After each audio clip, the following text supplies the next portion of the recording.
حضرت محمد بن سیرین اور حضرت حسن بصری رضی اللہ تعالیٰ عنہ، ان دونوں کا ایک زمانہ ہے اور یہ دونوں تابعی ہیں۔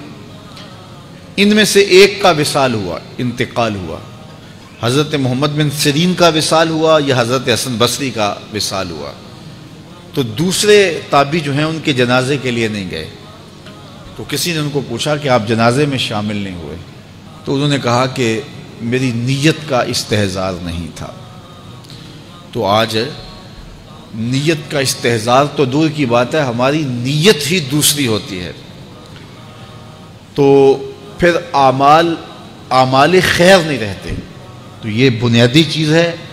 تو جو لوگ حج کرنے جا رہے ہیں وہ اپنی نیت کا استحضار اور نیت کی تنقیح اس کو اپنے اوپر لازم قرار دیں کہ کوئی اور غرض شامل نہ ہو، رضا الہی کا حصول یہ بنیادی نقطہ ہے حج کے مقاصد میں سے، کہ بندہ اس لیے اللہ کے حضور حج کرنے کے لیے جا رہا ہے۔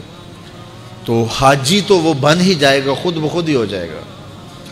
اچھا، کئی لوگوں کا یہ خیال ہوتا ہے کہ میں نے ایک حج کیا ہے تو حاجی بن جاؤں گا، اور زیادہ حج کیے جائیں گے تو پھر الحاج بن جاؤں گا۔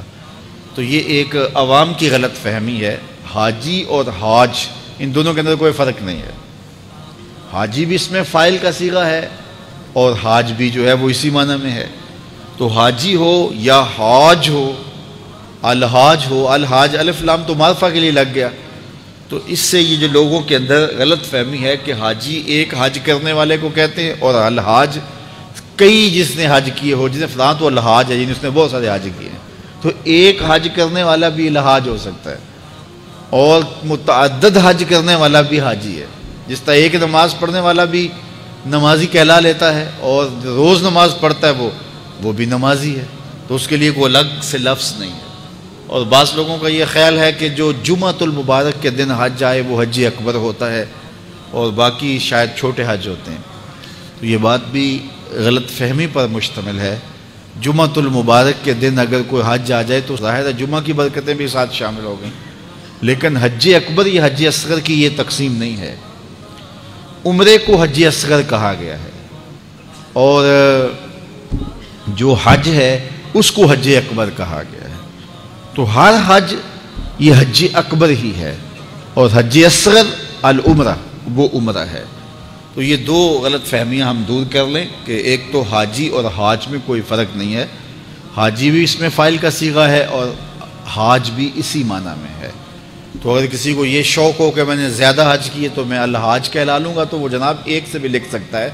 اس کو اگر اس لیے جانا ہے تو اتنے پیسے خرچ کرنے کی ضرورت نہیں ہے، وہ ایک حج سے بھی جو ہے وہ الحاج لکھ سکتا ہے۔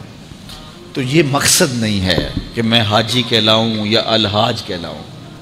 اگر یہ مقصد ہو گیا تو پھر یہ ساری کی ہوئی محنت ضائع چلے گی۔ مقصد رضائے الہی کا حصول ہے۔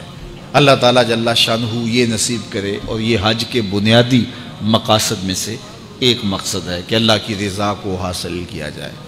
فرمایا تمہارے گوشت، تمہارے خون اللہ کو نہیں پہنچتے۔ یہ جو تم قربانیاں ذبح کرتے ہو، نہ تو خون پہنچتا ہے نہ تمہارا گوشت اللہ کو پہنچتا ہے۔ گوشت تم خود کھا جاتے ہو، خون نالیوں میں بہہ جاتا ہے، تو پھر اللہ کو کیا پہنچا؟